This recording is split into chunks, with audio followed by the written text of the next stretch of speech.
This will be a how-to video on how to add a data field to a process. So I'm going to show you how to add that to a BSC and a PSM. I'm going to be using a PC BSC and the PC input module, but the process on how we do that is exactly the same no matter which one you have. So first one we're going to do here is we're going to select VT3000 core from our welcome screen. And where we want to be is this device is under configuration. So you can select that over here, icons. Essentially, I have a process test for my BSC, so it already has a process. So I'm just going to select that. I'm going to edit. If you need to add one, you can always use your add new over here. So then I'm going to my monitoring points. And essentially, I have my production process. I already have a data field set up. I delete that. Essentially, what it would look like is with the production set, you're going to select to add your new data field.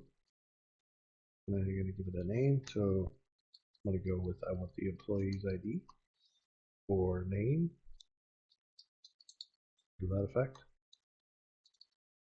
So essentially, my mode is going to be at the start. So when they start, this is when I want them to enter that information in.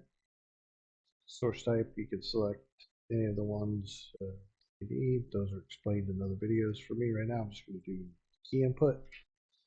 And then it's just the value. So for me, it's going to be text because I'm selecting either an ID or a name. If it was just an ID, you could select this numeric integer, which means on your tablet, it would just bring up a number pad. For the PC device, it's obviously going to use a keyboard, so that doesn't really apply too much. But on the actual hardware device, text will give you the full keyboard. Numeric or numeric decimal, that would just give you the numpad to type in. So we'll get that set here. If I click back in production now, I see that that's underneath there as a child. I'm going to hit save and exit. I already have it open here, so this is my BSC process test. So basically what happens, start, that's going to ask me for that employee ID name. So like 1, 2, 3, 4. So, and okay. Now my process has started. It's recorded who I am. It's got that information set up inside the database with the process start time. And once I'm done, hit stop, and it's ready to go again for when I hit start. So for adding it to a PSM or the PC input module, I already have a process test set up here. So that, go to my monitoring points. This one I have as a job. I was asking for a job number. Way to do that. If you don't have it, select the process. So you add data field icon, give it a name. So for this one, I'm going to ask for the job number.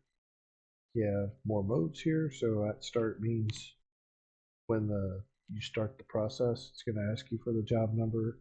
During means you could enter it in during. So once your job is started, there'll be an option on there to select it, update that data field, or at the end. So for this one here, I'm just going to show what it looks like at the end. So I'm just going to do a key input, and my value is going to be text entry. Now I can see that the job number is a child of the job process. Hit save and exit. When I view that, it's going to look like this. I'm going to start my job. As you notice, it doesn't ask me for anything. But once I end my job, now it's going to ask me for that job number. Enter it. That's going to end the process. It's going to record the job number with that text. That concludes this how-to on adding data fields to the process. So both like for a BSC or PSM, PC input module, PC BSC. And we look forward to talking to you again.